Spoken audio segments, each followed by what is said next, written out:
Imagine the grain that fed the people who invented writing. Not modern wheat. Modern wheat did not exist yet. 5,000 years before the pyramids were built, 10,000 years before the Roman Empire, the first farming communities of the Fertile Crescent were cultivating a small reddish-brown grain in the river valleys of what is now southeastern Turkey and northern Iraq. That grain has a name, Einkorn. The botanical name is Triticum monococcum, literally meaning single-grain wheat, because each spikelet contains only one kernel, unlike modern wheat, which typically contains 2 or 3. This is the original wheat, the one that came first, the one that 10,000-year-old archaeological sites in southeastern Turkey have preserved in carbonized grain caches that still survive today in museum collections. The story of how Einkorn nearly vanished involves a specific botanical accident that happened sometime around 8,000 years ago. In the same Fertile Crescent valleys where Einkorn had been cultivated for thousands of years, wild Einkorn naturally crossed with a wild goatgrass species. The resulting hybrid contained twice the chromosomes of either parent, a phenomenon botanists call polyploidy. This hybrid grain produced larger kernels than either parent species. The hybrid was emmer wheat, Triticum dicoccum. Emmer out-yielded Einkorn. Farming communities preferred emmer for the simple reason that a single field of emmer produced more food than the same field of Einkorn. A few thousand years later, emmer crossed with another wild grass species, producing another polyploid hybrid with even larger kernels and better baking properties. That hybrid became Triticum aestivum, modern bread wheat, which now occupies more than 95% of the world's wheat acreage. Einkorn was out-yielded in step 1 of this process. By the time the Roman Empire emerged, Einkorn cultivation had already declined to marginal levels. By the medieval period, Einkorn survived only in small, isolated pockets in mountainous regions of southern Europe and Anatolia, where modern wheat varieties did not perform well.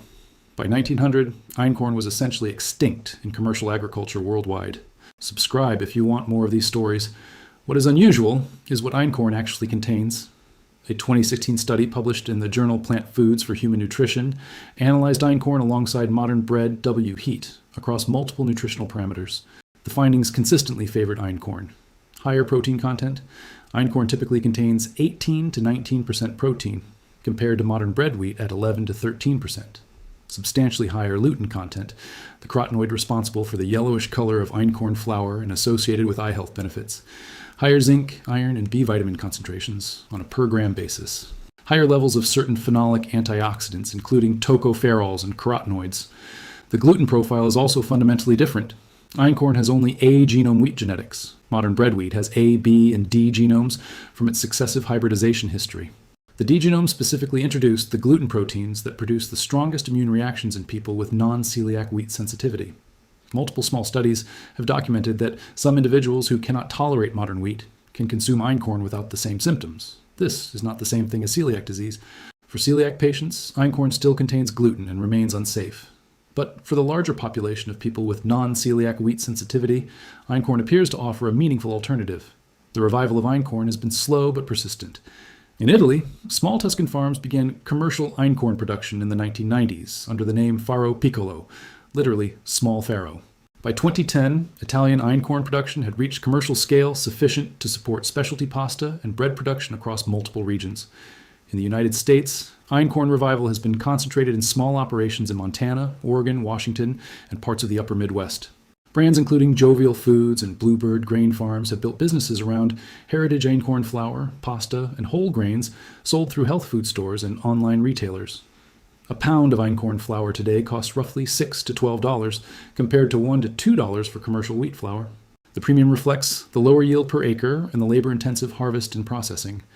Einkorn produces approximately 1/3 the yield per acre of modern wheat, which makes it economically marginal on industrial farms, but viable for specialty producers serving consumers who specifically value the heritage variety.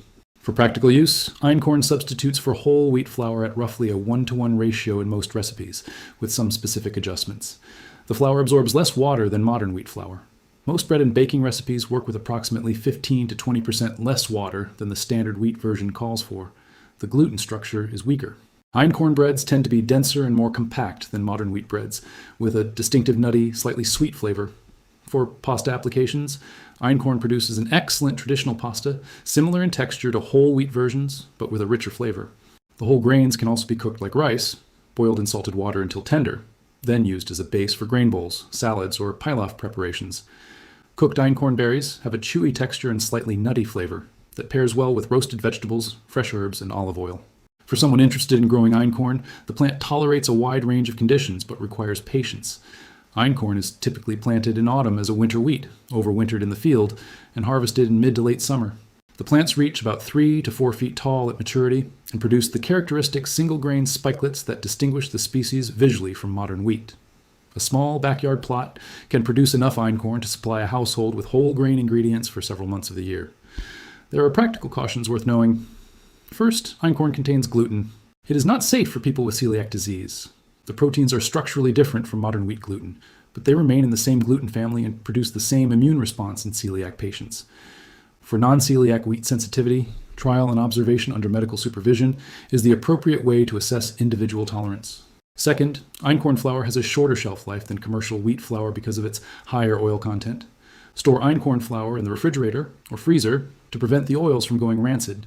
Whole einkorn berries store much longer and can be ground fresh as needed for the best flavor and nutritional value. What you have when you bake bread with einkorn flour or cook a pot of einkorn berries for dinner is the same grain that supported the agricultural revolution that produced the first cities, the first writing systems, the first organized civilizations in human history.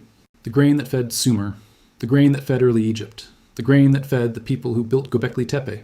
Modern wheat out-yielded it 10,000 years ago. Modern wheat did not necessarily improve on it. If you have access to a health food store or online specialty retailer, einkorn flour is available year-round for the price of any quality specialty baking ingredient. Subscribe for more videos on the specific food crops that mainstream agriculture quietly left behind.